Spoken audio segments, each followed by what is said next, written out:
Hey gang, welcome back. This is Brooklyn Pony Part 28. For all of you that have followed along all this time, you know there's 27 other videos on there. And for those of you that may have just be seeing this for the first time, I suggest you go back and look at those 27 other videos. This video series is about a 1966 Mustang convertible that was basically rusted to pieces and the build up from there. So take a look at those other videos and enjoy. The previous video I talked about the rear bumper and making it fit better, and I think the video prior to that was more in line with the quarter panel extension and taking care of the fitment of that. So continuing on the side of the car, or the passenger side of the car, I'm going to be working on the front fender. Now in older videos I did show some of the modifications that I made to make the fender fit the car better, and I want to show you some more of that as I go along. And I also want to go over making the door and the fender fit better together. It may require adding some metal to it. I haven't decided yet, but I will look into that and I'll show you that as I go along. The other thing I have to deal with is the front of the car, where the front bracket mounts to the front apron. There's a little bracket, a little L bracket, that the fender bolts to. And I may have shown this in a previous video as well. That bracket is not quite right. Now the extensions that I'm using are one-piece extensions. They are a Dynacorn product. So whatever the conflict is there, I don't know, but I'll show you what the problem is and how I'm going to address it. Other than that, there's a few other things I may go over, and we'll get to that as the video progresses. So stay tuned. As you can see, the fender is on the car and everything's bolted up as it pretty well should be. Previously in the other video segment that I did on this, I showed how I had to modify the inner structure so that the fender would sit down and relate to the cowl. For whatever reason, there was extra material there, and so these are just my markings from where I modified it and cut pieces off. Probably could see maybe a little bit there, I don't know. I'll show you more of that when I get it apart. The gap isn't too bad right there, but I can improve on that. It's hard to see with the paint being dark, obviously. But as I was talking about, these are the one-piece aprons that are sold through Dynacorn, and they come with the little brackets. It's gonna be kind of hard to show all this, but I'll try to light it up for you. That bracket that goes behind, basically like the headlight bucket area, is pre-attached. And if I shine the light underneath here, that may give you some idea, hopefully, as to how big that gap is. So obviously that's a conflict. I'm not going to shim that, but what I can do is cut that bracket loose and see if I can even show you. Basically it's I can just about get a finger behind that. So I will drill out the spot welds from the outside of the apron, and then adjust it accordingly to move it forward so that it'll sit nice and snug up against this bucket. So that's going to be something I need to address. Other than that, the fender itself is pretty decent. There's a few little areas that'll need some attention, but we'll get to that as I move along. So I'm going to take the fender off the car and start making these adjustments. Before I actually remove the fender, I want to show you one other fitment issue. And this, you can hopefully see, I'm getting a little light in there, that bracket that the rear bolt or the rear mount attaches to. That bracket's probably going to have to be cut loose and adjusted to fit the fender.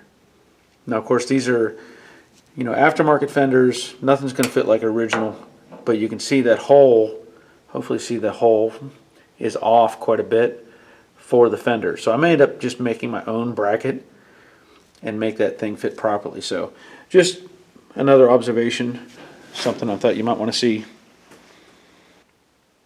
Alright, so I figured while I was here and the fender was still on the car, I would show you what I was talking about a little bit with the gap. And I took and sanded off the paint or the EDP coating, and you can see the gap at the at the top section here is pretty wide. As you go further down, it gets a bit narrower, but at the top it's pretty tight. Now, if you're looking at this, and like I showed that bracket on the inside here, and there was a gap between the bracket and the bolt hole, normally you could slide the fender back to hit that bracket, and that would be the stopping point. But this is why you can't do that. This is already tight. There's very little room for adjustment there, and there's really not much you can do to change all that. Now, of course, this is not completely mocked up, the exact location of where everything is going to be, but I'm just showing you this because I think I had to do this on the driver's side. I reshaped the edge of this door because this you could build up with weld. That's one way to fix it. Or you can reduce the material here and re-weld that edge and get that nice transition, that nice shape that's going to match this fender. So one way or another, you need to either modify the fender to fill the gap, or like I said, you can change this shape, and then I can maybe move the fender back, and that'll keep this more consistent. So I'll just go into the further detail when I get to that point, but just letting you know there will be some modifications needed, and I'll make it happen.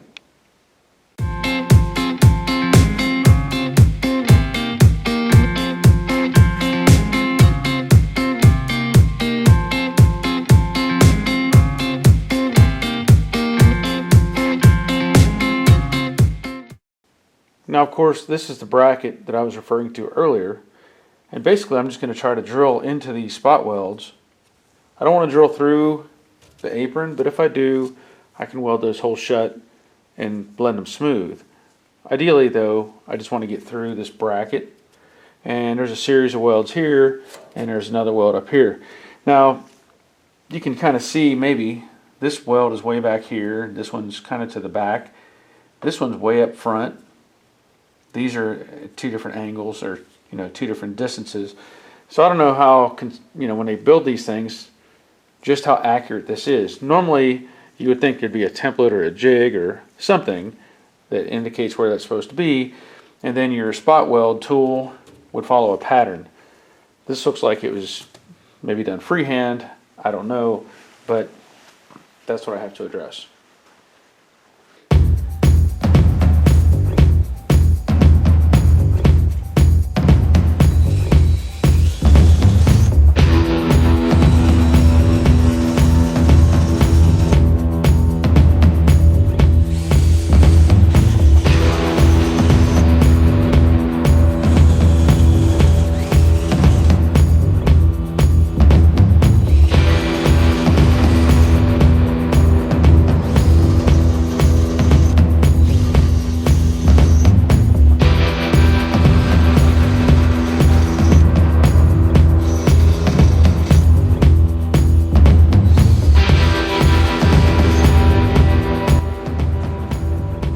Basically, I'm going to use this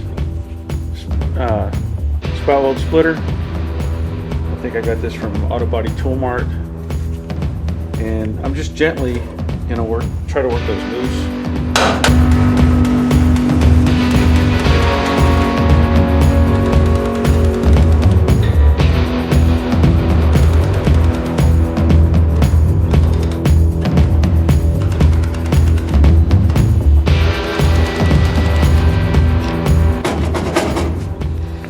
Now, of course, the top I had to drill, if you can see that or not, but I had to drill down through because there's no way I could drill up to get those spot welds loose. So I can fill those holes in later.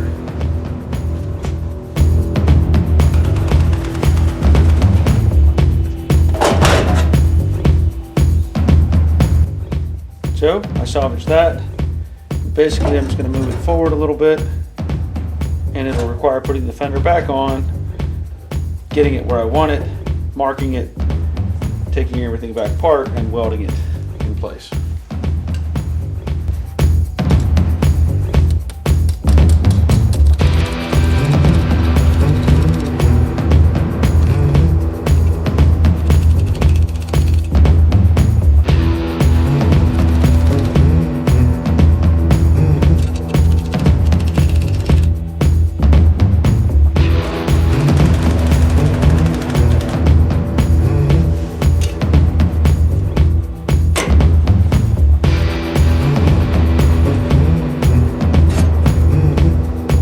Okay, so I remounted the fender and I laid it on the floor and put this bracket up in place behind it, and basically that's where it's going to be.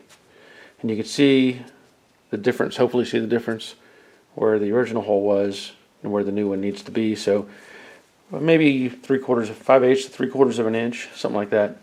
And of course I'll drill 2 new holes up on top here and weld through the top, and then plug weld these other 2 that I drilled to separate this. So I'm going to get this prepped and get it in place.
Now of course all of that will get primed and painted later, but at this point that's all I need, so I'm going to leave it like it is.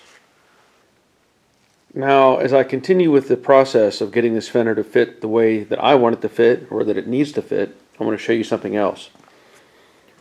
On this cowl, I know it's kind of hard to tell, but this is not 90 degrees. This section here that comes down to this lower section, it's actually at a slight angle. The problem with that is the fender is built for 90 degrees. So what I've done, and you can kind of see a little bit here, I've kind of tapped this back in. I just put my one body hammer blade against this surface, and then I struck it with another hammer. I know you're not supposed to do that, but the idea is I want to make this fold back just a little bit to give that fender a little bit more room, because ideally you want all this stuff to fit so that it's not rubbing and chafing on each piece. As you're driving down the road, you're going to have vibrations. You don't want stuff rubbing on it. So you can see these are some of the contact points where it was hitting before I did any modifications. And on the fender, I know I'm in the process of this, but I had drilled out these spot welds because this corner was kind of low, and I don't want to just force it. So ideally, I might have to drill out this spot weld as well. The idea being, if I get it in place, I can tweak this up just a little bit and re-weld these.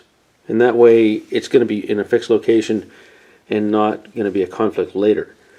You know, these little details are what you have to deal with sometimes. And, you know, there are ways to fix it, but you just kind of have to think kind of backwards, I guess, and undo some of the stuff that was done previously and figure it out from there. I'm going to show you something else while I'm thinking about it. The little cage nut that goes in the bottom of the rocker, those are always a problem. Even the aftermarket ones, you know, if you get it in there and you hit it wrong with the bolt, you'll knock it out of the way and then you're just chasing it inside the rocker. So what I do is I tack weld it. 4 corners. There's no reason you shouldn't. I can't think of any reason why you wouldn't. But for me, this just makes it simpler because I'm not going to be chasing this thing around. Now, with that in place, I also have ground down the welds so that it basically fits flush. There is always a conflict with, or situation where you got to put shims in here. And even the factory cars could have 1, 2, 3 shims, whatever. So in this case, using the fenders that I'm using, which, you know, they had Dynacorn name on them. I'm just telling you that up front. I made a spacer block. 9 washers is what it took to fill that gap, because you can't just torque down on a bolt. You'll crush the fender and distort everything. So you have to have something. So this is my fix, and of course I'll clean all this up and paint it, but that's what it's going to take to make that fender fit right. Just let you know. Now I may change this up. I may actually make take a piece of pipe or something and cut it to this length just to clean it up a little bit. But these are some of the things you have to deal with, and just know that. Okay, now I'm going to show you something that might make you cringe a little bit, but it works. And this is an old body shop technique. I've already done this slightly. Just want to show you exactly how this works. Sometimes when you're doing panels, you're feeling a difference between them. And this works really well on modern cars just because the metal is a lot flimsier. But if you're feeling, you know, a transition, like in this case, you know, the fender's a little bit higher, there are ways to adjust things. And, you know, whoever makes these panels, they're not going to have a jig that is going to be exactly the same door to, you know, fender or whatever. So, and I'm telling you this works. Take something round, in this case a block of wood, and I'm going to set it in the deep part of that crease, and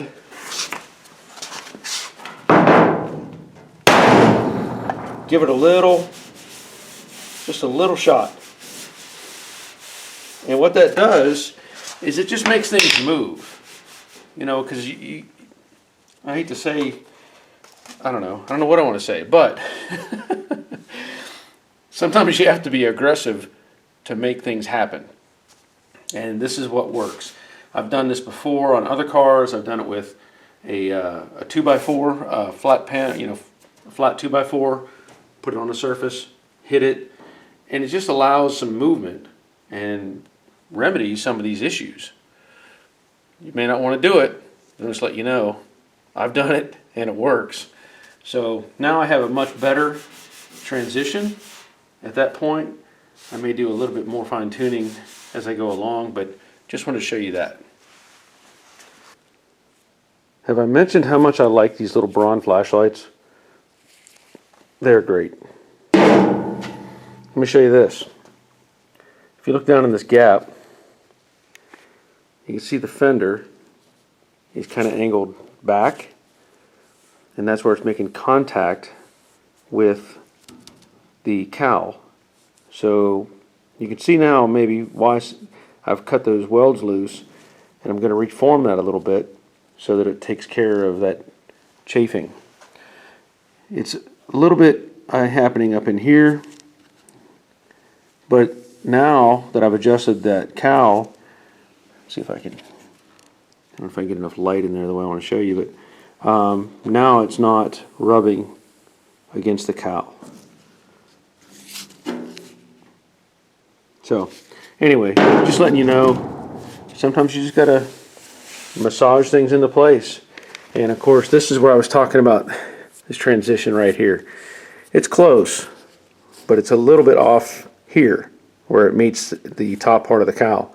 So I want to try to adjust this a little bit and clean up that edge as best I can.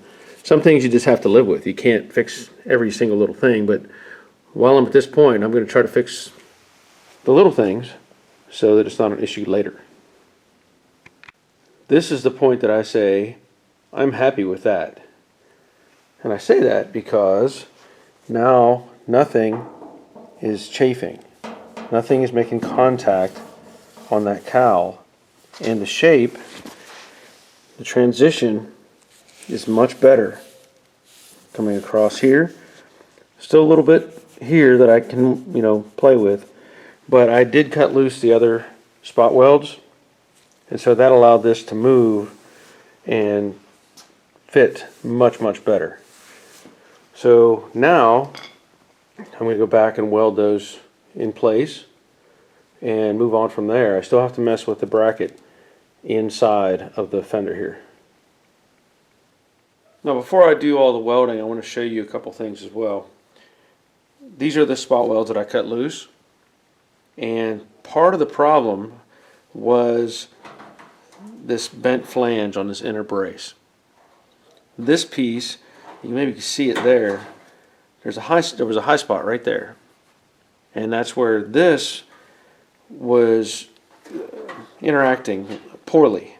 We'll say that this flange, hopefully you can see what I'm directing you at there. Let's see if I can zoom in a little bit.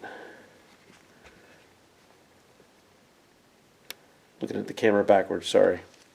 Okay, when this was folded over on whatever tooling that it had, this piece ended up being a little bit longer than this leg. And so it was hitting right here, and that was creating some of the problem. Also, when I put this on the car and I had it in, we'll say, a relaxed state to where I could have it fit correctly, if you look, this is way off. The spot welds that were here was forcing things or restraining it the wrong way. So when I had it in a relaxed state, these two flanges were lined up. And if you do that, you can see that the spot welds at this point, hopefully you can see, I don't know, that they're not lined up where they were because it's not constrained anymore. And part of that had to do with when this section here, when I said before it was hitting the cowl, when I cut that loose, I was able to bend it forward or in a little bit, and that changed some of the dimensions, let's say, of the fender. But I believe if I line up this bottom edge with the edge of this inner bracket, and I'm just going to tack weld it for now, maybe right on that corner, and if everything lines up, I'll come back and I'll spot weld or fill in these welds as it was and make it solid again. So just want to show you that again. These aftermarket parts, they're never going to fit like original. So it's not like a TV show where you see them throw a fender on and next thing you know it's painted. There's a lot of work that goes into this. Alright, with everything welded solid the way it should be, I have a really nice transition to the cowl. Still getting a little bit of attention here, but that'll be pretty minor, I think. At this point, what I want to do is address some of this gap. Now, it's pretty decent at the bottom, and it comes up, and somewhere right about in here, it starts to get a little wide, and then of course, as you come up further, it gets even wider. So I think, I'm not sure yet, I may weld to the front of the door, but one or the other I'm going to weld and build this up and then reshape it. I think I see a little nick or kind of a deformity up here in the door, sorry. So I may work this edge down first and see what it looks like. Just to show you, that's one quick pass doing just little overlapping welds on the edge of that door, and you can already see it's making a difference. So I'll do another pass at the top here, and I may not mess anymore with the bottom section, maybe a little bit more here below the curve, but otherwise that's what I'm doing. And that was a couple more passes. So as you can see, the gap is a lot nicer. Now of course I've still got to blend it, but I have something to work with now.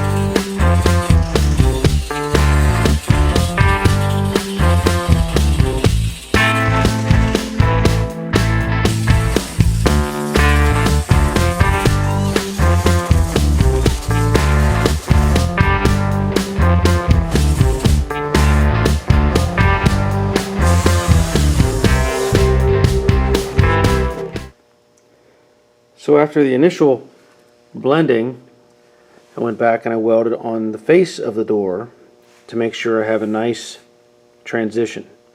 Because it's one thing to have the gap right, but if the door has a subtle curve to it, which it does, it's going to lead in behind the door essentially when you redo bodywork. So now I can blend this, and it's going to make me have a smooth transition all the way across. I didn't want to waste video showing me grinding. I'm sure y'all can figure that out. But now you can see how much different it is when you get a nice clean gap. So I've still got a little bit to do up here at the top. That'll take just a little more effort. And there's a couple little spots that I may have to add a little bit of weld to, like on this corner. But for the most part, that's what it's going to take, and like I say, I'm happy with that. So like I said, I went back and I touched up a couple little spots where it was a little bit low, and I added some more to the front edge of the door and blended it, and I'm very happy with how that looks. Nice consistent gap all the way down. So I'll take the fender back off and work on making that bracket on the inside. Alright, so as you can see with the fender off, I can show you this bracket. And I took a look before I took the fender off. I did another look, and the alignment was a little bit better, but it still wasn't good. And I think that changed a little bit whenever I drilled out those spot welds and allowed the bracket or something to shift just a little bit, but it still wasn't good enough. Because where the hole is, it really needs to be like out here somewhere, more in this range. And if you look at the fender, or look at the bracket on the car, it's at 90 degrees to the A-pillar. So you've got this nice T. The fender, if you look at the location where the hole is here, and if you look straight down, you can kind of see this angles that way. If I line it up to where it's flat, if you look across that surface, you can see probably how much of a difference that makes.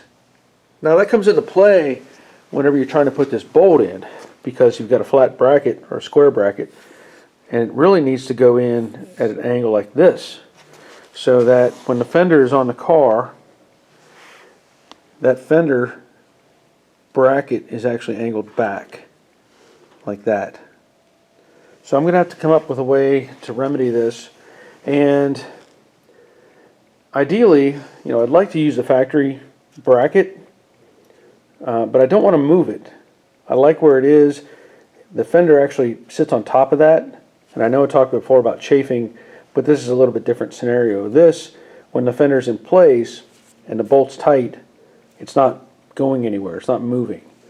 But I'm going to have to do something different. So what I've come up with is I have some of this material. Now this is a leftover patch piece from a frame rail repair. And it's the same thickness, if not thicker, than that bracket. So what I'll do is modify or make a new bracket while leaving most of this in place. I may have to trim it and open up that hole for the bolt to have room to go into the new bracket. But I'll weld it on here and I'll be able to angle it and help take care of some of that room or some of that angle issue, and I think that's going to remedy that. So let me get started. I'm going to cut this up and make a new bracket. I know with the black paint on the fender it's hard to see that angle that I'm talking about. So this is my basic bracket. If I put it on here and I show you what would be a 90-degree, you can see the difference there perhaps, and then that's the actual angle. That's a big difference.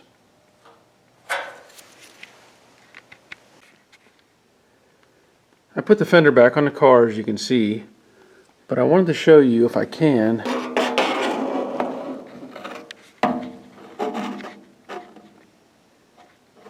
how far off that is.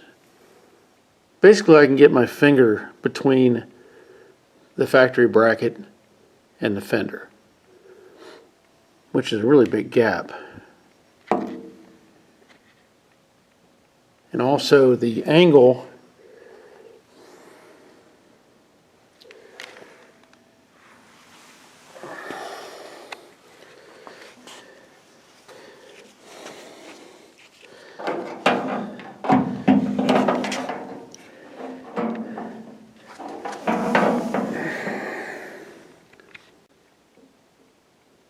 I thought I would show you a little bit more of this. So I put the fender back on and I'm going to try to show you how big that gap is.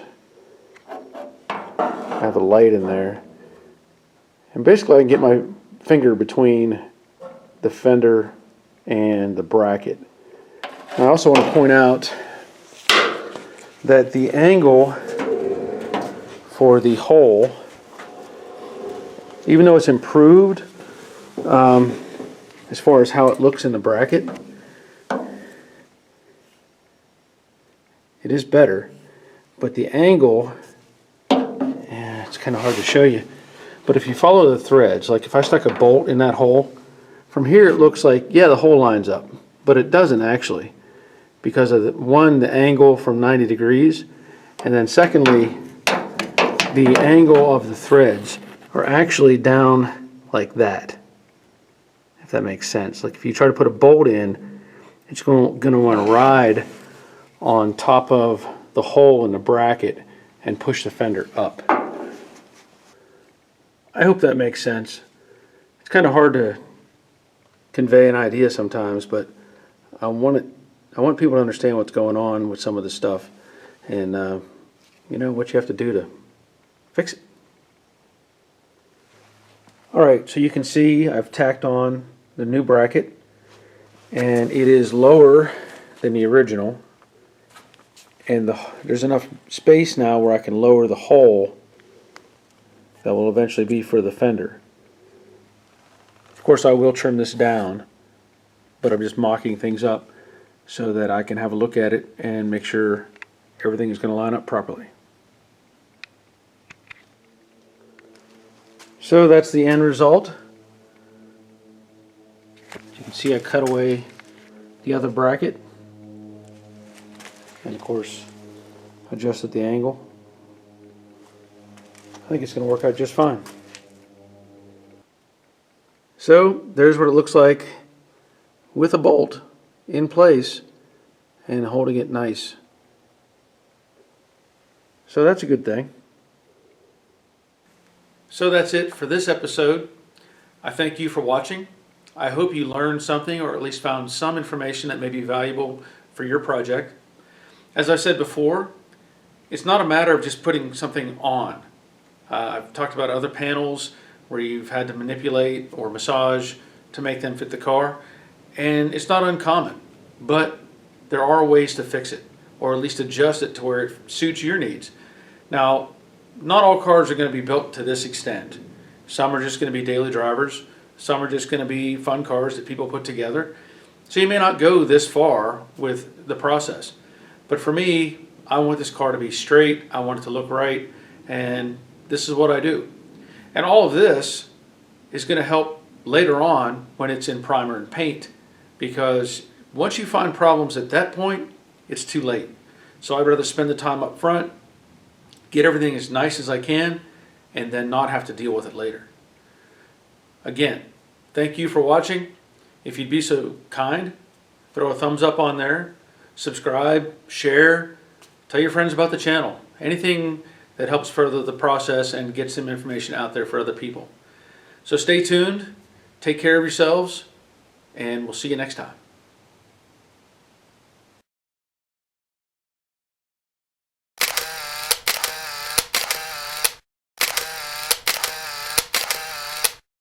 And do a verification that it's blah blah blah blah blah.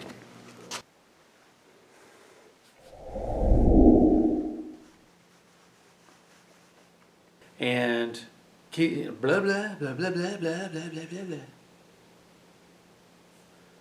I'm glad you came along and watched. I hope you found something useful in this process. And I wanted to point out that, oh my gosh, I can't get this right. Hopefully, I'll be able to put something. Now, a lot of the stuff that I'm doing is